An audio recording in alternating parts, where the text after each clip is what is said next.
pen over here. Let me just bring my pens.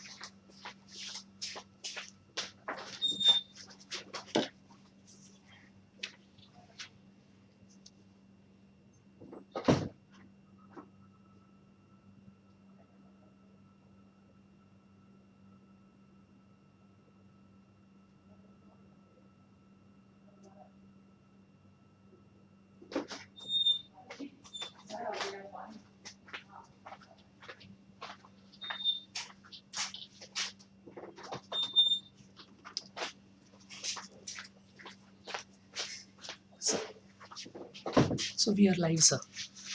Okay. So this is not. It will take like 15-20 seconds delay, sir. Okay. Yeah, but it will start, sir. So The audio is also coming, sir. this is where I start, right? Yeah, already we are in the video mode only, sir. Okay. Yeah, simply go to this Chrome browser, sir. Yeah. So you can introduce yourself and start, and then questions will pouring in. Meantime, you can also discuss those questions, sir. Okay. And okay, fine. Yes, sir. I will be around, sir. Okay. So hello everyone. Welcome to the live session of this theory of computation interaction. I'll be discussing the questions that some of you have already posted on the Google Sheet, as well as I'll also be taking live questions that you'll be posting in the chat window. And so let's get started. So let me start with some of the questions that some of you have posted on the Google Sheet. So there is a question by somebody who said that in assignment 4 question 2 there is a slight error.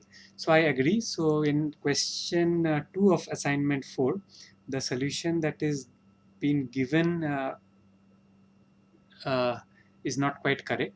Okay, and we'll rectify it. Don't worry about that. If you have given the correct answer, then you'll be marked correctly. So what I believe is that the correct options for that question should be A, B, and C. Okay, and D is not the correct answer. So don't worry about that. Secondly, there was a question. There was somebody who asked that how can non-prime number be regular? Okay, so by non-prime number, what I'm assuming is that let me use this do the transition here. Yes, sir.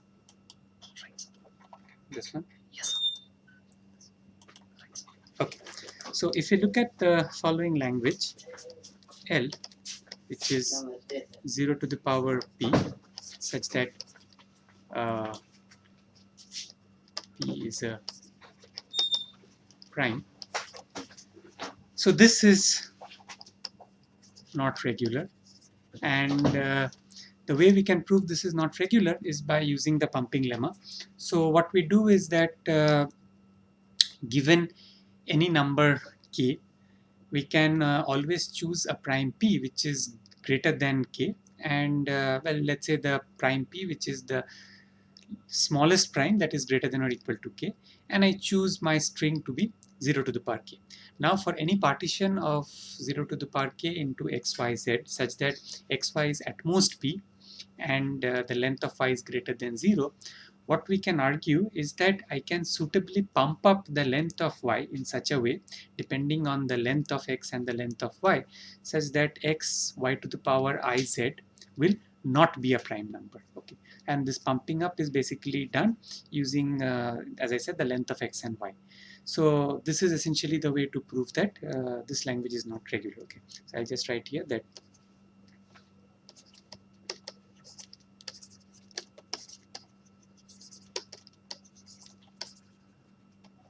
using the pumping lemma, this can be proved. I'm not getting into the details of this proof, but this is what it can be done. Transitions. Okay. So Transitions. That's awesome. next is some of the students have raised questions about assignment questions. So I don't want to discuss assignment questions over here. because of the fact that some of these questions might be from assignments that are currently going on. So I don't want to discuss that.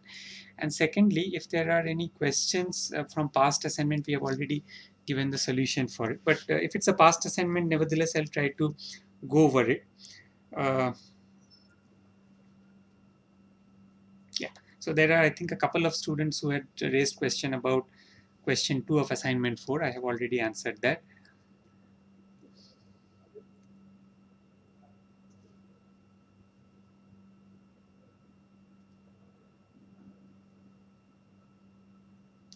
So somebody has asked that how do we check that a language is context free or not? Okay. So to prove that a language is context free, the only way that can be done is if we can either give a context free grammar for that language, or we can give a push down automaton for this language. Okay, so this is the definition of a context free language, and that is the only way in which one can prove that a language is context free.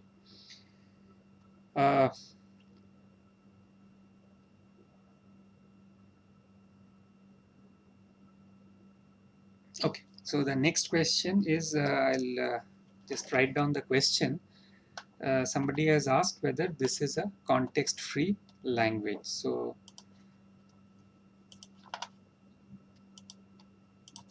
the language is as follows. So if you look at the language L, which is concatenation of two strings W, such that W belongs to A comma B star. Okay, so this language is not a context free language. Okay, so how can one prove that this is not a context free language, right? So again, the way to prove that the language is not context free is by using the pumping lemma. So for example, given a pumping length p, you can choose your string to be something like 0 to the power p. So choose w as 0 to the power p, 1 to the power p, 0 to the power p, 1 to the power p. Okay, so this language has the form of this WW, and now no matter what partition of this you take into U, V, W, U, W, X, Y, Z, one can always show that using the pumping lemma for context-free languages that this language will not be context-free.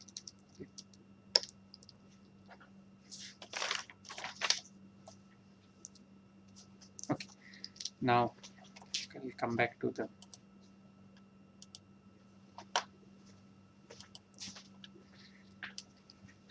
okay. So now let me take some questions from the chat box. One of you have asked, what are the practical applications of formal languages and automata, especially in artificial intelligence? So artificial intelligence, well, specifically, I'm not sure about artificial intelligence, but in general, whenever you design any kind of a programming language or any kind of a system, okay, whether it can be for artificial intelligence or it can be for any other domain as well. So that system might have, the system needs to have a set of rules. The compiler needs to have a set of rules.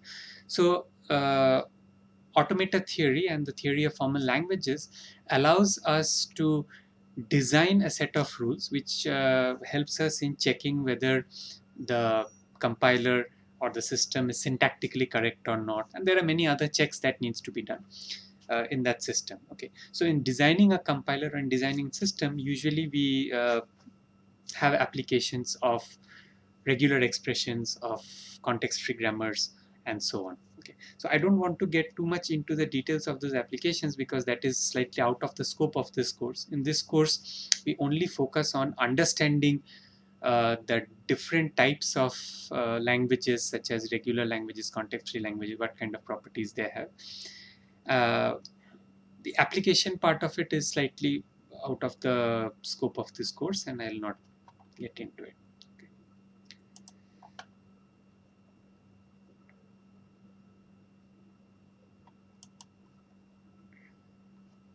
Okay.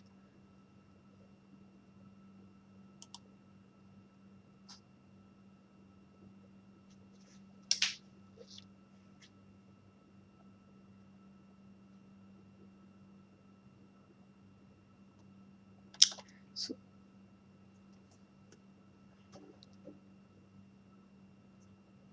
10 students are watching, sir, but they are not posting the questions. okay. So yeah, if there is anybody else who is watching the live session and wants to uh,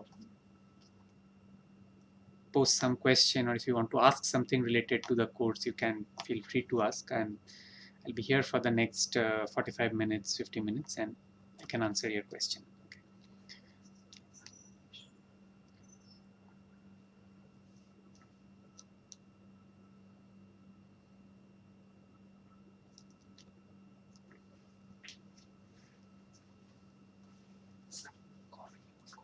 And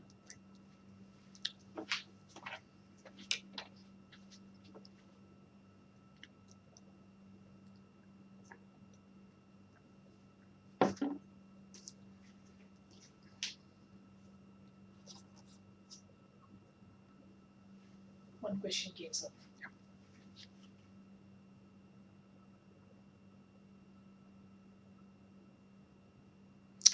yeah, so there is a question by Neeraj who asks that, is there a simple algorithm to identify if all the languages generated by CFG? So I'm not very sure about what you mean by this question. Can you clarify what you mean by all languages generated by CFG? Okay. So the way I understand is that if you have a CFG and if the CFG is generating some language, uh, well, that is a context-free language by definition of it. Now, yeah, so please clarify exactly what do you mean by a simple algorithm, because if I have an algorithm, that algorithm must take a certain thing as an input and it must produce an output. So what is it that you want the algorithm to take as input, and what kind of output are you expecting from that language? So if you clear your question, if you can slightly clarify your question, I can answer it.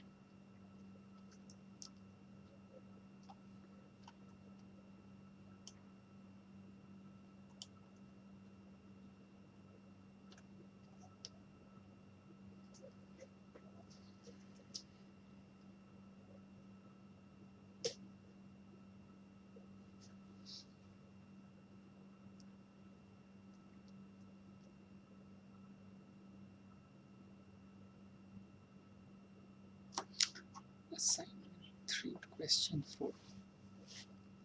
Okay. Would you like to view the No, assignment that's questions? okay. Okay, sir. Fine, sir.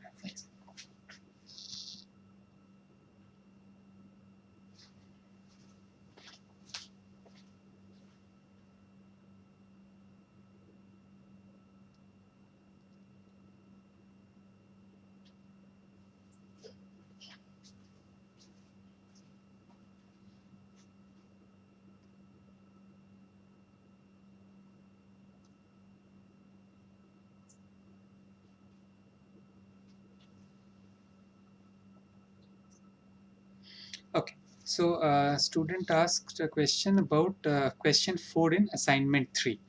Uh, what is the first option? So let me just bring out the question.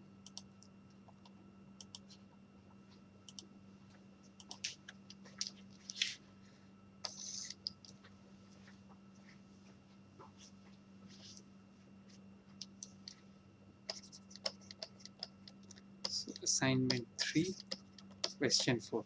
The question basically asks that which of the following languages are regular. So if we have the language A, which is a to the power n, b to the power n, where n comma m are greater than or equal to 0. So this language is regular because observe this language. In this language, I can have arbitrary many a's and b's. So the number of a's and the number of b's are not related by any constraint. Okay, so for example, if I consider the following DFA, this would accept the following language. So here is a DFA. So this is my start state. So if I see an A, let's say I stay at this state. If I see a B next, let's say I go to another state, and if I see a B over here, I stay at this state. And from this state, if I see a A, let's say I transit to a third state, and from here if I see an A or B, I stay at the same state. So this and this are my accept state, the first two state, and the third state is a reject state. So this is a DFA for the first language.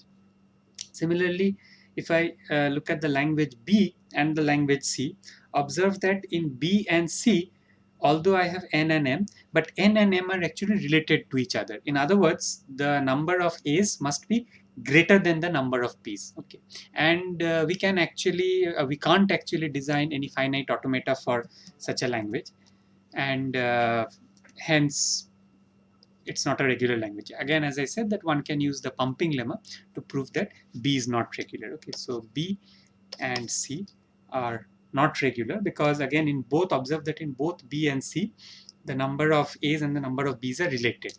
In C, basically that number of B's and C is actually equal. Okay, so B comma C are not regular. In the third question, although the number of A's and in the fourth option, that is in option D, although the number of A's and the number of B's are related, that is N is greater than or equal to M, but we have a constraint that M is, both N comma M is actually less than or equal to 100. So D is a finite language. Okay, hence it's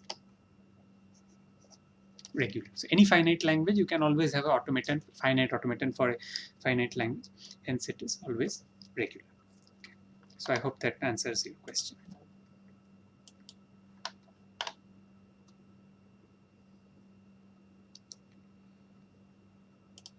Okay.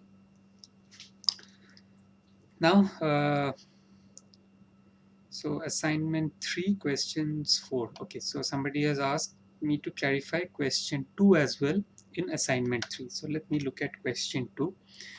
In question 2, there is a grammar, and the question is that which of the following strings are not generated by the grammar. Okay, so this is pretty obvious question. I mean, the solution is pretty obvious. For each of the strings that are given, you just have to kind of verify whether that same string will be generated by the grammar or not. Okay.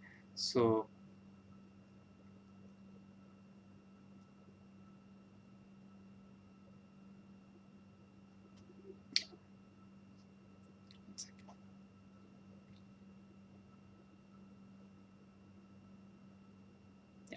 so if you look at the option a to the power 21, b to the power 22, c to the power 20, this is actually generated by this grammar, and no other string is generated by the grammar.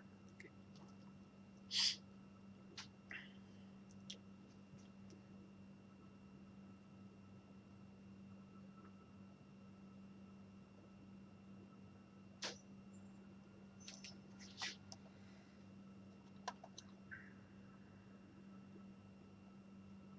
Next, there is a question about assignment 1, question 4. Okay, so let's see what the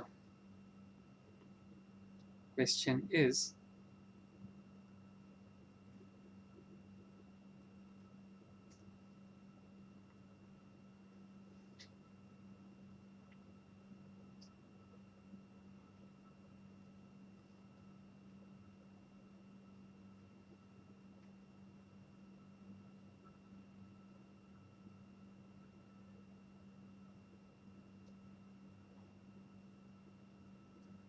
Okay, so assignment 1, question 4 is that set of all, so L is the set of all strings that have even length and an odd number of zeros. Okay, so which of the following words are in L star? So here actually option 0 is, option 1 is also correct. I mean, although this is I think marked wrong in the solution, this is also correct option. So we have actually noted this, and so the reason why option 1 is correct is because, one second. So I'm sorry. So option 1 is actually not a correct option. So let me just write this over here, what I mean by this.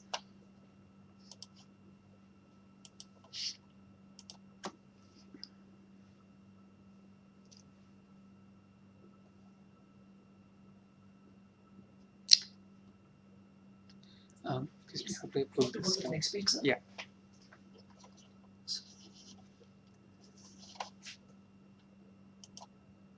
Yeah. So if I look at assignment 1, question 4, so it basically says that we have a language L which is set of all W's such that W has even length and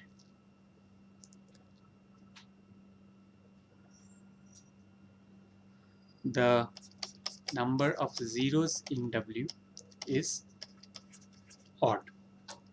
Okay, so if we look at now, let's consider L star. Okay, so the set of all strings that one can generate from strings belonging to L. So if we have the string 0 0 0 0, okay, you can actually argue that so this string cannot be generated by any even length string which consists only of an odd number of zeros, because if I have an even length string which consists only of zeros, then that string must have an even number of zeros as well. Okay, so I cannot have any even length string which has an odd number of zeros as well. Okay, so it must have some one if it had to satisfy this property. So that is why, so the string 0 0 0 0 is not in L star. Okay, so this I think was marked as a correct option in the solution, but this won't be. So don't worry. So if you had given the correct answer, we will evaluate it correctly. So you should not worry about that.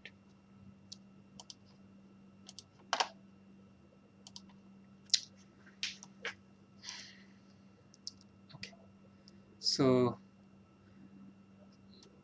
a student has asked what is the meaning of option C in question 8 of assignment 3. So let's go to assignment 3.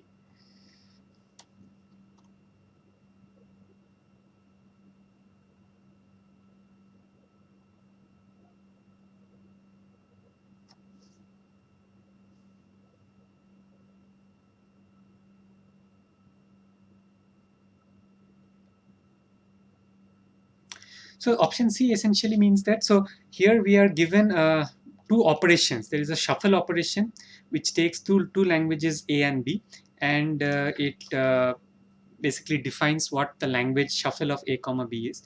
And there is a perfect shuffle operation again for two languages A and B, and there is a third operation called first halves, which takes only one language and says what is first halves of that language. So the question is, given two languages A and B that are regular, which of the following languages, shuffle AB, perfect shuffle AB, and first halves A, are regular? So option C essentially says that all three of them, that is shuffle A comma B, perfect shuffle A comma B, and first halves of A, are regular. Okay, so that is the option. I hope that clarifies the meaning of option C. So what is being asked is that all three of these are regular. Okay. So Neeraj asked a question, can you please answer assignment 4 question 1? So let me look at assignment 4 question 1.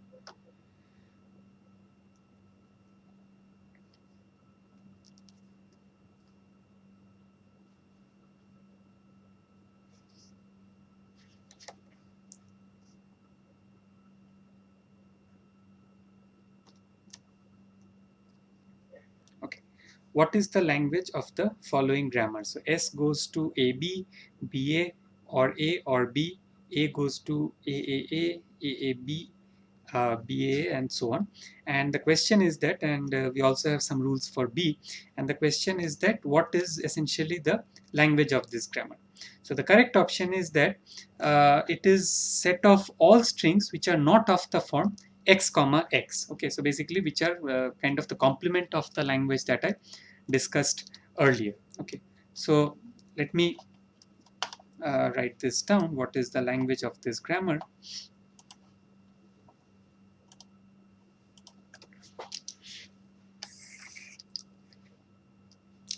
So assignment 4 question 1. So if we have the grammar, I'm not writing the grammar for you. So the language of this grammar, let's say the grammar is G, is essentially the set of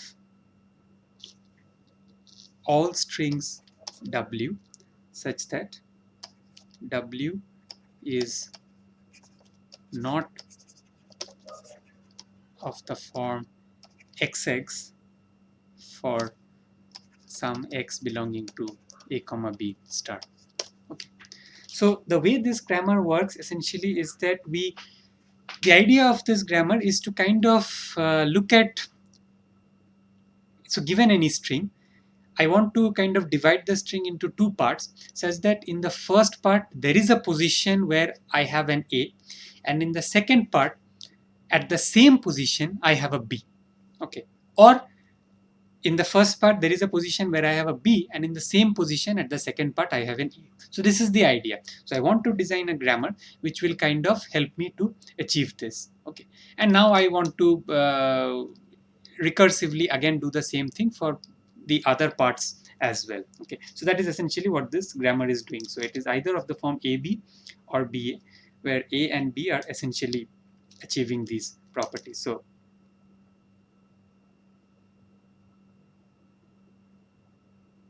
yeah, so A, so if you look at the language A, so the language A is the language generated by the variable A is generating essentially all strings which has an A in the middle. Okay, so there is an A in the middle of A, and that is kind of obtained by the last small a that you see.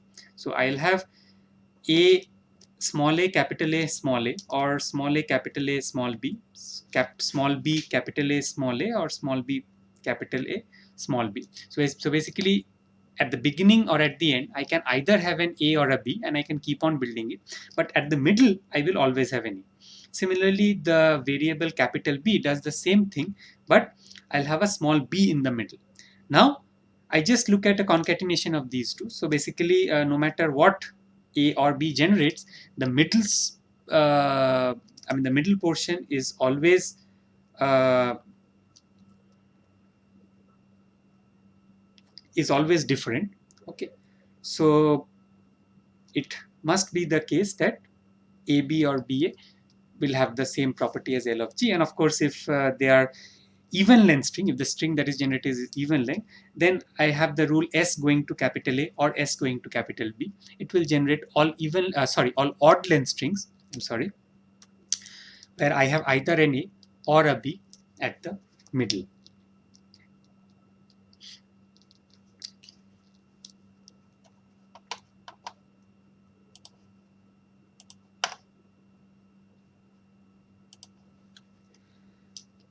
Okay, so that was about question 1 in assignment 4.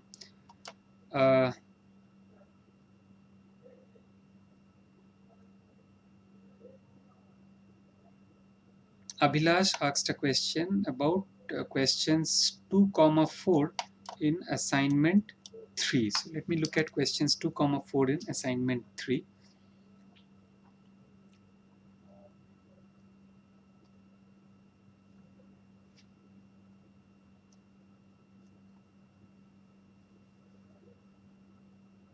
So again, I have already discussed both these questions. Question 2 was about this grammar and the strings that it generates, and 4 was about which of the following languages are regular. So I have already discussed that. Questions 3, 5 as well, Abhilash asked in the same assignment, that is in assignment 3. So question 3 is that what is the regular expression for the given language? Basically, a set of strings that have an odd number of ones. So if you look at the regular expression that is given, so there are two options, there are two correct options, B and C both. In the first option, I have a 1 that is outside the bracket, and then whatever is there inside the bracket always has two ones. And the same thing in option C as well. If you look at the expression that is inside the bracket, the first string is only 0, which doesn't have any 1, or in other words, it has 0 number of 1. And the second string has 1, 0 star 1. So it has two ones. So if I take any concatenation, if I take a concatenation of a set of strings consisting of either 0 or 1 0 star 1, it will always have an even number of ones. Now that concatenating with the 1 1 which is outside it will give you an odd number of ones. So options B and option C are the correct options. Okay.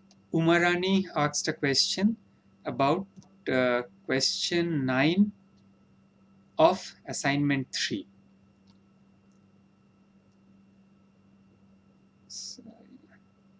Sorry. He asked a question about question 8, option C. It is x is a binary string and the decimal of any prefix of x is not of the form 3m plus 2. Okay, so maybe I answered the wrong question, but anyway, I'll have a look at it.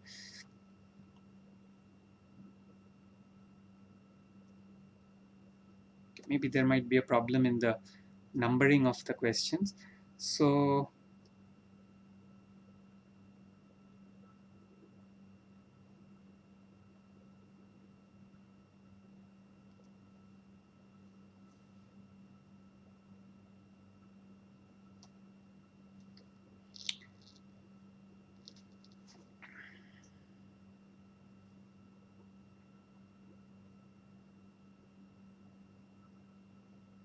okay, which of the following languages are regular? So option A is x has two zeros separated by the number of positions, that is a multiple of 4. Now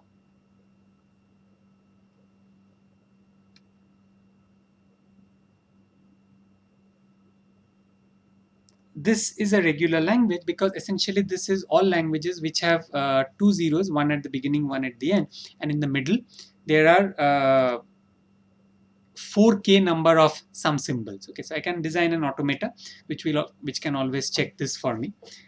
Option B is x is a binary, the binary representation of x is a multiple of 3. Okay, so I have actually discussed this question in my lectures as well, that if I have automaton, if I have a language which is the binary representation of the multiple of any number for that matter, not only 3, it can be some other number as well, that language is always regular, and the automaton construction is actually given in my notes. The third language is x is a binary string and the decimal of any prefix of s is not of the form 3m plus 2. Okay, so what do I mean by this? So let's look at the language and let me describe what this language means.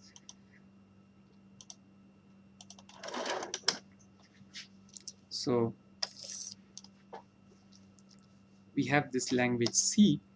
Let me write this. So this is assignment. I might have the wrong numbering over here, so please excuse me if the question number is incorrect, but I'll try to write what the question is so that it helps you.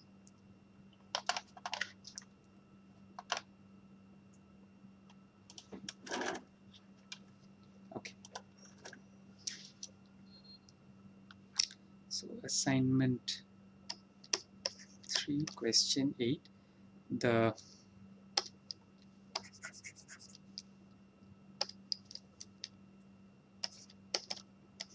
language C is basically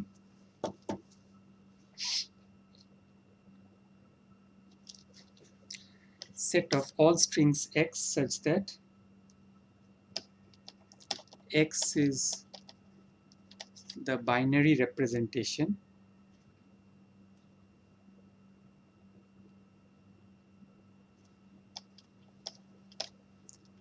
and Yes, view we should switch now, sir. oh, I'm sorry. Yes, I'll just do it, sir. Yes. Okay, so x is a binary string and the decimal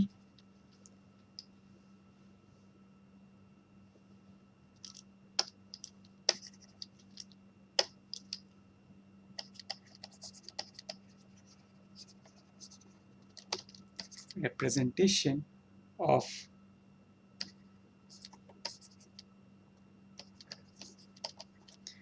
any prefix of x is not of the form 3m plus 2. Okay, so let's try to look at this. So first of all, when I say is not of the form 3m plus 2, so what is 3m plus 2? So 3m plus 2 is basically all numbers, okay, which leave a remainder 2 when divided by 3. Okay, for example, any number of the form 3m will be all multiples of 3. Any number of the form 3m plus 1 will be all multiples, all numbers which leave a remainder 1 when divided by 3, and 3m plus 2 is all numbers which leave a remainder 2. Okay, so now one can always construct an automaton for strings which are the binary representation of numbers of the form 3m plus 2. Okay, so that is something that is easy to do.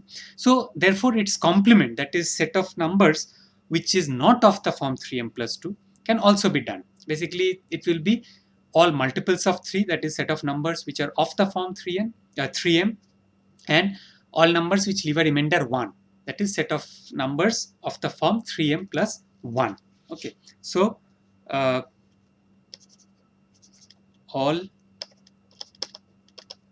strings of the form 3m or 3m plus 1. Okay, so there is an DFA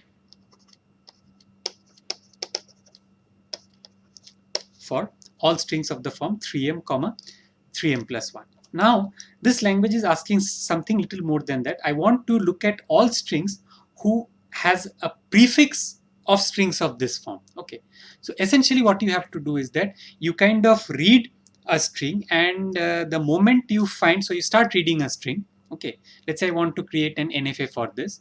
So I non-deterministically look at the prefix of a string, that is some part in the initial part of a string, and if that has the form 3m or 3m plus 1, I just stop at that point and I accept that string. Okay, so every step I check whether that string has a form which is 3m or 3m plus 1.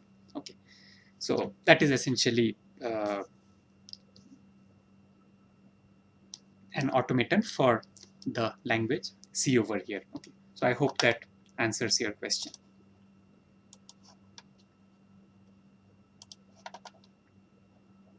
Okay. Next, Abhilash asked a question. What is the language corresponding to the following regular expressions? So let me try to see if I can answer this. So the regular expression is 0 plus 1 whole star, 0 1 plus 1 0, sorry, 0 1 plus 1 0, and 0 plus 1 whole star.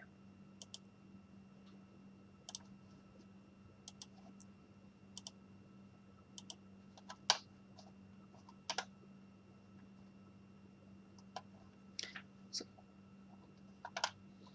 how do I go to the next page? Yes, this arrow. Okay. Yes. Okay. So the regular expression that Abhilash asked is, if we have the regular expression 0 plus 1 whole star, 0 1 plus 1 0, 0 plus 1 whole star. So essentially this is set of all strings which either have a 0 1 or a 1 0 in the middle. Okay, so this will generate all strings w over 0 1 whole star such that w has a 0 1 or a 1 0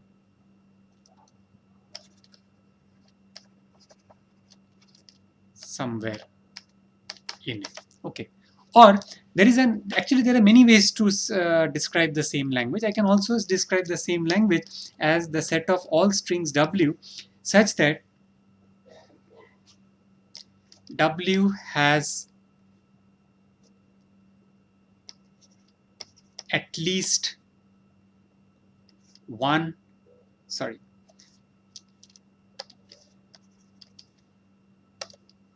least 1 0 and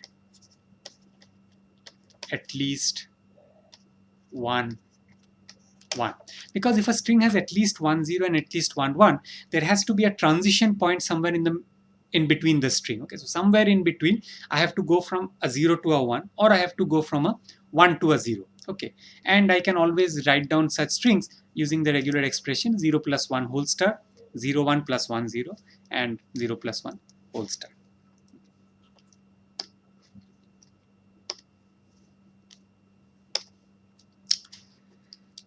Okay, the next question is Umarani has asked to explain assignment 1, question number 7. So let me look at assignment 1, question number 7.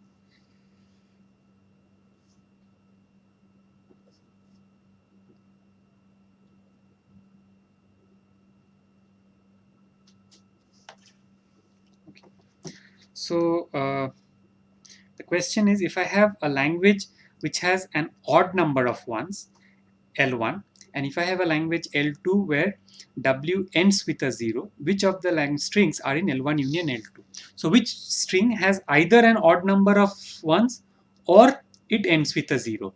So if I look at the first string, the first string indeed has an odd number of ones. It has 3 ones. So the first string is in L1 union L2. The second string again has 5 ones.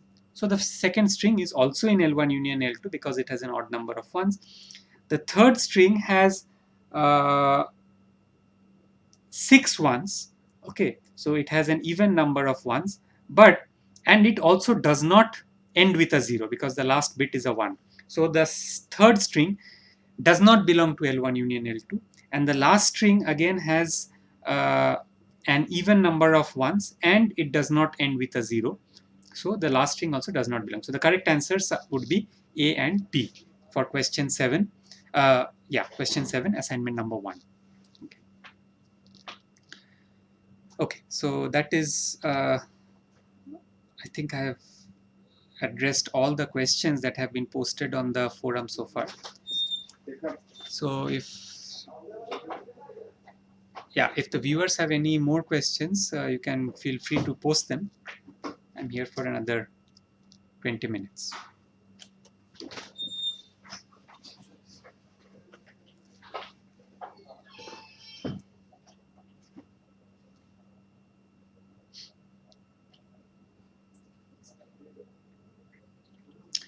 Okay, so again Abhilash has asked to describe a little more about the pumping lemma. So I can talk about the pumping lemma, but if you can be a little more specific about what exactly do you want. So you want me to give the statement of the lemma or an example or how the proof goes, it will be a little helpful. So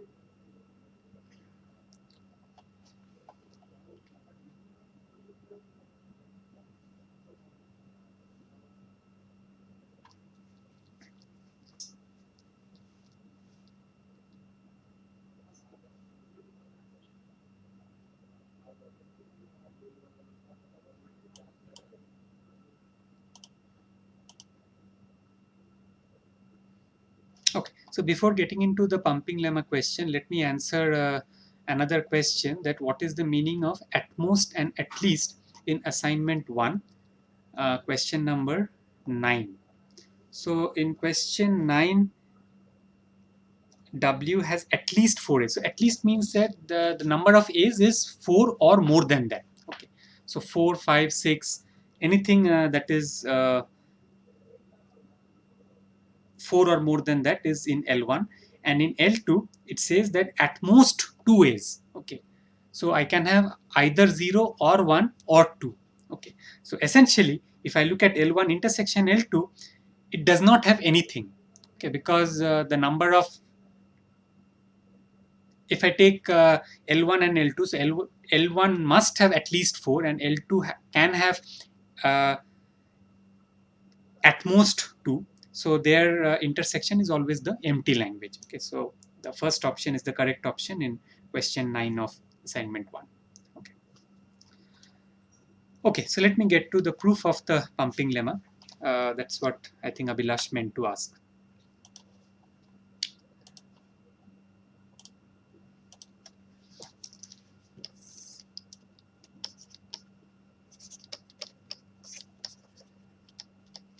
So what does the pumping lemma say? So pumping lemma says is that, if I want to write it in short, is that given a regular language, so if L is regular, okay, then there exists K such that for all W of length at least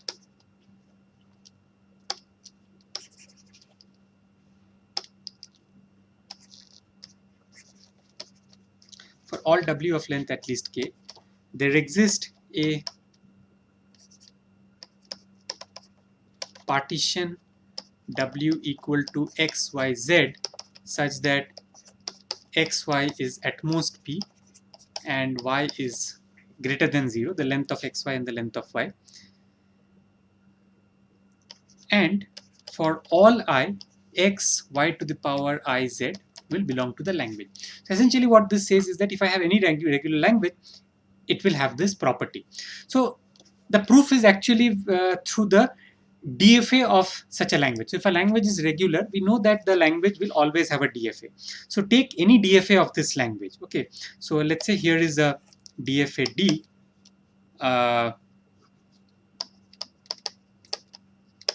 For L. Now the DFA will have a start state. Okay, and the DFA also has a certain number of states. So the K that is there, so there exists a K. So K will be, so this K that I have over here is essentially the number of states of the DFA. So this DFA has some number of states. So this is the start state. It can have some accept state. Now if I take any W which has length at least K, then by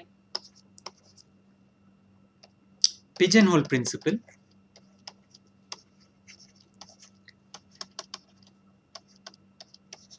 okay, so if I have to go from, let's say, the start state to any accept state, by pigeonhole principle, since the number of states is exactly K,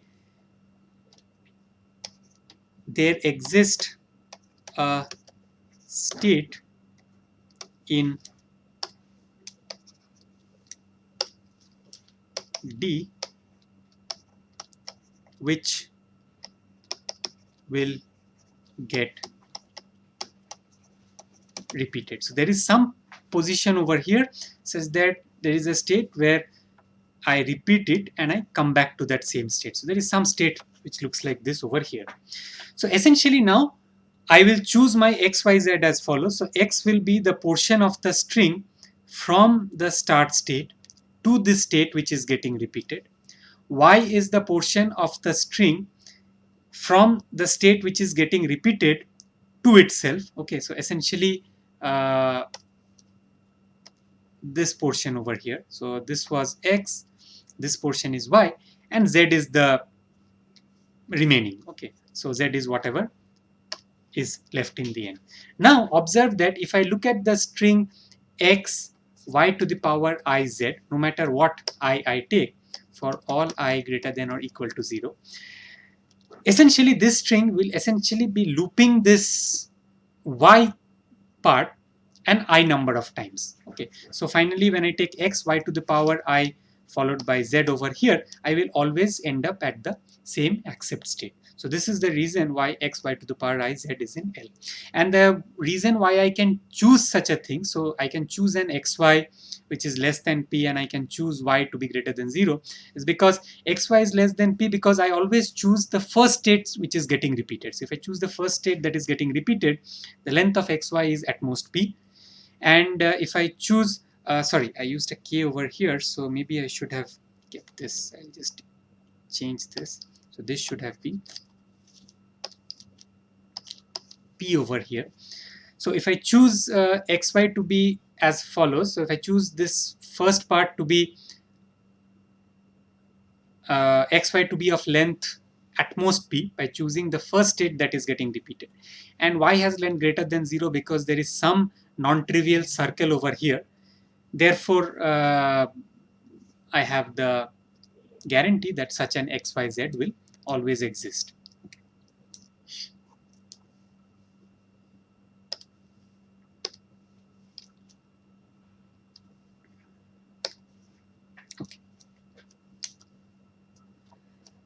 So Ravindra has a question that in assignment 4, for question 4, please provide hint solution for option 3.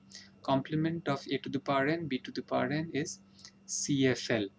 For question 9, please provide hint solution for the answer. Okay, so let me look at question 4 and question 9 in assignment 4.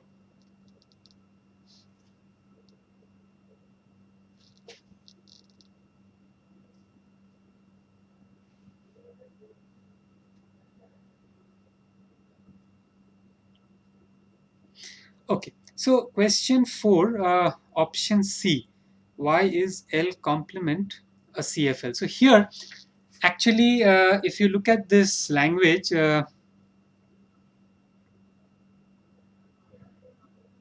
if you look at the language a to the power n, b to the power n, its complement will consist of all strings where number of a's and b's are not equal, or it will consist of a string which is not of the form a to the power n, b to the power n. So one way of looking at this language is as follows. So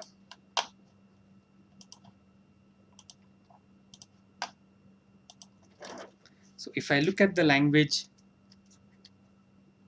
L, which is a to the power n, b to the power n, where n is greater than or equal to 0, and if I look at L complement, I can write this as all strings not of the form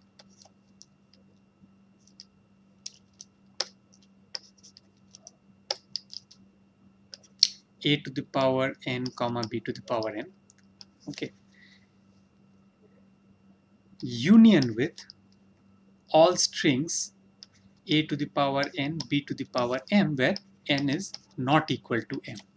Now, what we know is that this language is actually a regular language, okay, because I have already discussed this a little bit towards the beginning of this session, that if I uh, have a string of the form a to the power n, b to the power n, it is regular. So its complement is also regular. And the second part over here, this is actually a question again which is discussed a little bit in my lecture, no, that we can actually always create a grammar for this. So if I have a to the power n, b to the power m, where n and m are not regular, or actually even a push down automata, okay, I can always push the, whenever I see an a, I push it into the stack. Whenever I see a b, I pop it out. Finally, I check whether the stack is actually not empty, or whether I'm trying to pop out something out of the stack when the stack is actually empty. So if either of these two things happen, I would accept the string. So this part is actually a context-free language. So a union of a regular and a context-free language is always a context-free language. The other question that he had was regarding question 9. So let me look at question 9.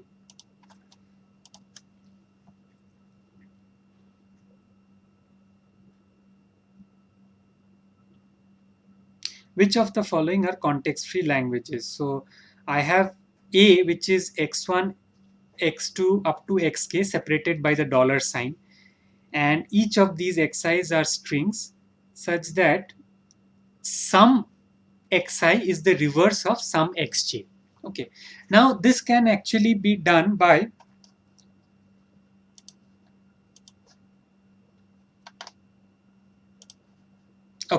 so we can actually check whether A is context free or not by guessing what the I and j will be. Okay, so at some point after I see a dollar, I will keep pushing the content of the next string, that is the xi, onto my stack. Okay, let's say I'm trying to design a push down automaton, and then when I see the next dollar, again I stop.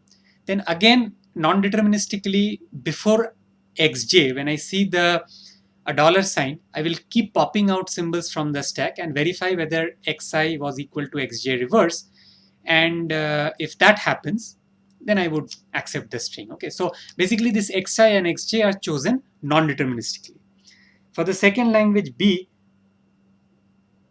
again this is a simpler case because here I only have x and y, and XR is a substring of Y. Okay, so X reverse is a substring of Y. Okay, so basically again I do the same thing, but here non-deterministically I choose where Y is going to end. Okay, so I keep on, let's say I essentially what I have to check is that X should be the reverse of some substring of Y. Okay, so I keep on popping or pushing X onto the stack, and then after I see the dollar sign, when I start seeing the Y, I non-deterministically choose some point in Y, and I start popping the symbols out of the stack at that point. And if I can actually pop out all the symbols before Y ends, then X reverse is a substring of Y, and that is essentially a push down automaton for the language B. So hence both A and B are context-free languages as well. Okay, so Saurabh asked a question that in assignment 4, question 5, why B cannot be a context-free language. So assignment 4, question number 5.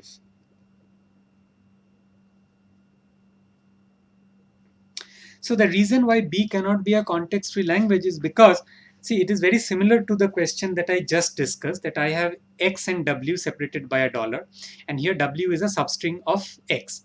But the point is that if I am trying to use this approach of a push-down automaton, if I'm trying to use this approach of using a push-down automaton to push X onto the stack and then verifying whether W is a substring of X, it needs to be in reverse, because in a stack model, I can only see the string from back to front. So it's a last in, first out kind of a model. So how can I verify whether W will be a substring using this pushdown automata? That is actually not possible.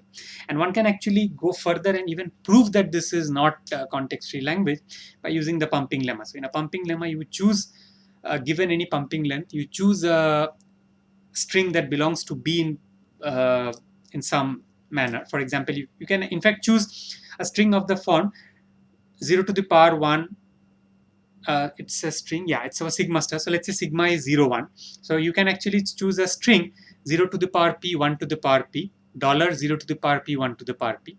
So here W is actually equal to X, which also means that it's a substring of X.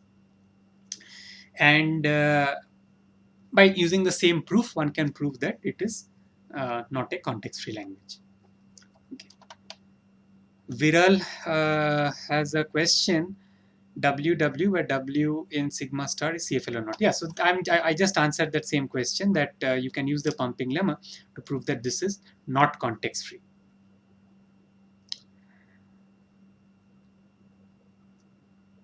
Okay, so Umarani has asked a question that in assignment 3, I don't know which question he's talking about in assignment 3. Let me have a look at assignment 3 over here.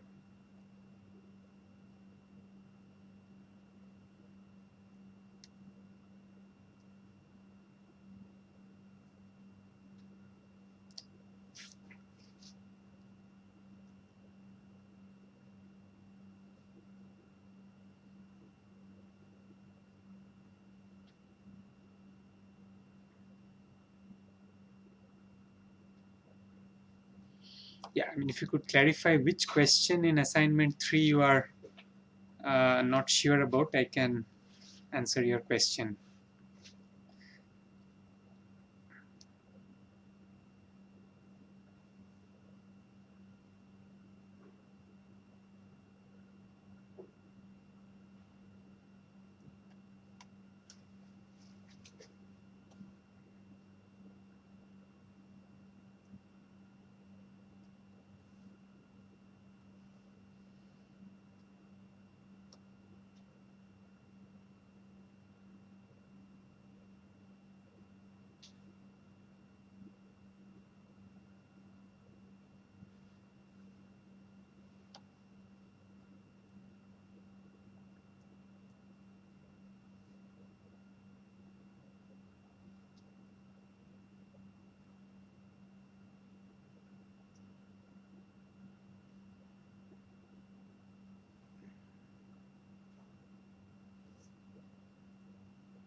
question 4, sir. Okay, so it's question number 4.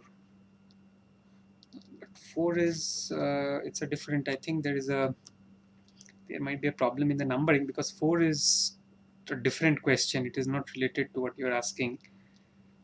1 second.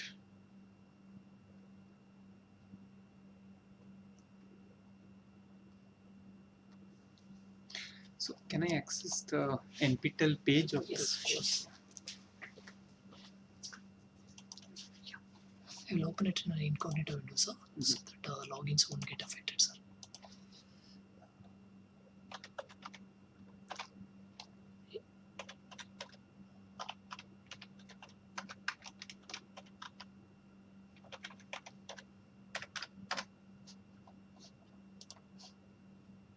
Through the student account, can I open, sir? Yes.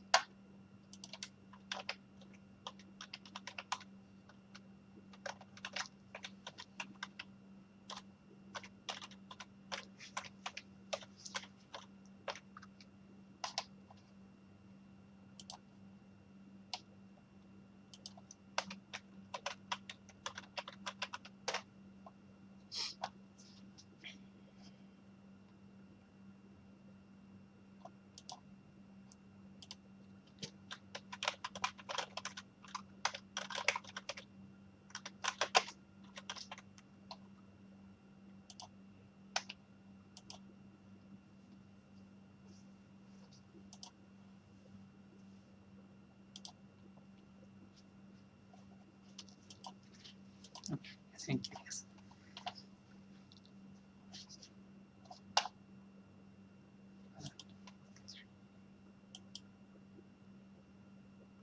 So this question was about question number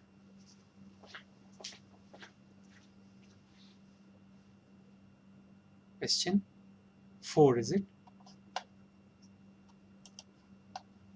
Yeah, question 4.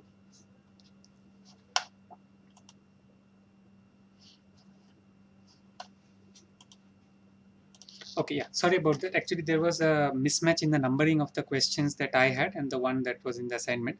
So assignment 3, question 4 says that L is a language which has an odd number of uh, strings of W, which contains an odd number of ones. Which of the following is the correct option? So as I said, the options discussed are B and C, and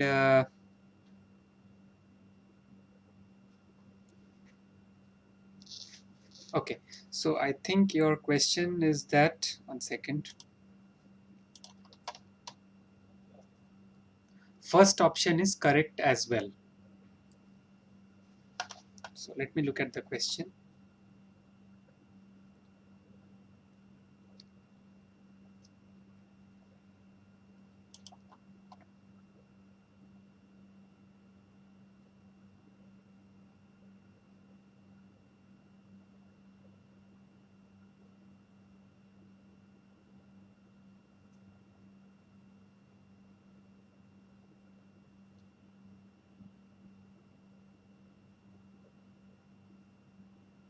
Yes. So the point is that if you look at the regular expression in option A, the regular expression always accepts only those strings that end with a 1.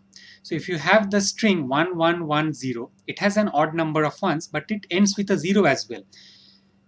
But this string is not being accepted by the regular expression. Okay, so therefore this is not a correct regular expression for the language, and hence it is not a correct option. So I think the answer that was given to you in the forum essentially says that 1110 is a counter example to what you had said. Okay.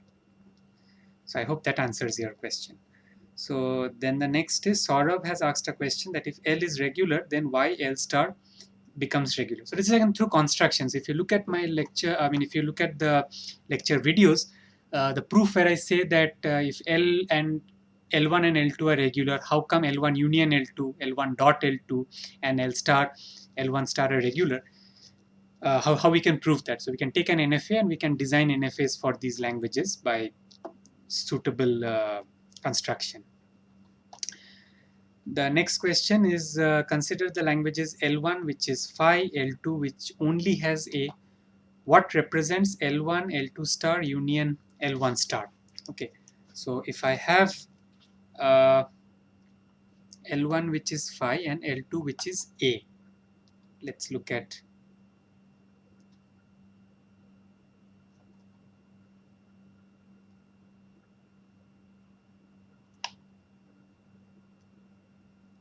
Oh, I'm sorry. Okay, sorry. Yeah. So Saurabh's question was that if L is not regular, then why L star can become regular? Of course, it can become regular. For example, you take a string.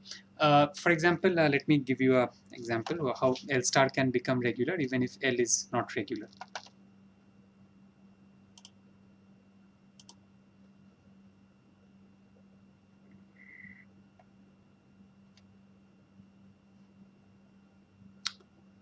So very simple example. I mean, even if you take the example of L, which is, oh, sorry.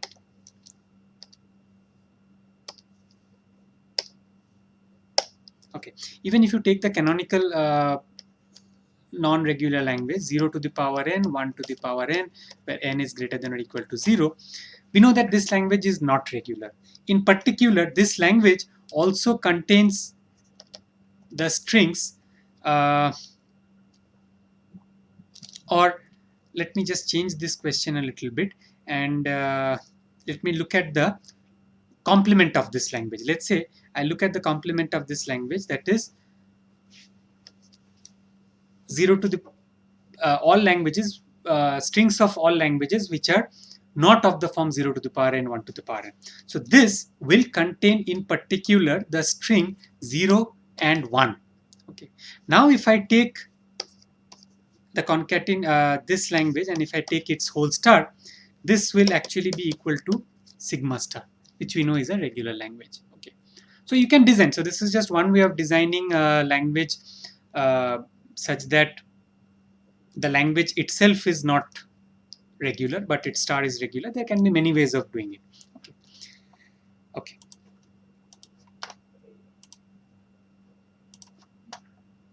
So that I think answers Saurabh's question. So let me look at Abhilash's question, that if I have L1 and L2 as follows, what is L1, L2 star union with L1 star?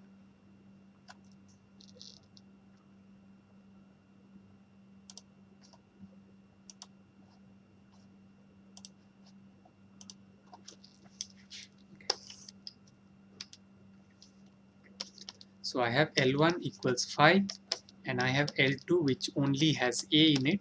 So what is L1, L2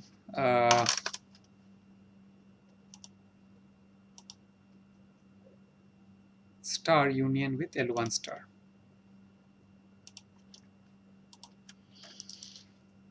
L2 star union with L1 star.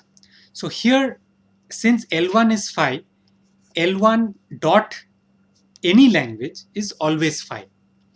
And since again L1 is phi, L1 star is actually nothing but the language which only consists of epsilon. Okay, so this again I had discussed in my lectures, so you can always see. So phi union with epsilon will give you the language which is only epsilon. So this is the answer to your question. So can we wind up, sir? Yeah. Okay, so I think I will stop the session here. So I think I've answered most questions, and yeah, if any of you have any further questions, you can always feel free to post it in the forum, and our teaching assistants will try to handle those questions. Okay, thank you very much.